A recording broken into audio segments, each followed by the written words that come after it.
गंगापूर रोडवरील बार्धन फाटा परिसरात झालेल्या भीषण अपघातात एक तरुण व एक तरुणी अशा 2 जणांचा जागीच मृत्यू झाला आहे, तर 2 जण जखमी झाले आहे. रिद्धी प्रशांत गुजराती वय वर्ष 18 राहणार खोडेनगर पंचवटी व नीरज रवींद्र धारणकर वय वर्ष 18 राहणार काठेगल्ली द्वारका अशी ठार झालेल्या दोघांची नावे आहेत. तर आर्यन फडकर वय वर्ष 17 व मृण्मयी अहिरे वय वर्ष 18 हे अपघातात गंभीर जखमी झाले असून त्यांच्यावर शासकीय रुग्णालयात उपचार सुरू आहेत. याबाबत अधिक माहिती अशी, वरील दोन्ही मयत व जखमी हे MTDC येथील बोट क्लब येथे MH12 NB 1458 या क्रमांकाच्या इटोस गाडीने गेले होते. तिथून परत असताना ते भरधाव वेगात येत होते.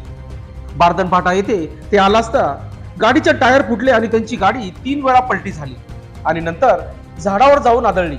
गाडीमध्ये पुढे बसलेले चालक आर्यन व मृण्मयी हे या अपघातात बचावले, मात्र इतर दोघांचा गाडीत दबून दुर्दैवी मृत्यू झाला आहे. अपघातानंतर गंगापूर पोलीस ठाण्याच्या वरिष्ठ पोलीस निरीक्षक तृप्ती सोनवणे घटनास्थळी दाखल झाल्या. लोकशास्त्र न्यूजसाठी बंटी आढाव, नाशिक.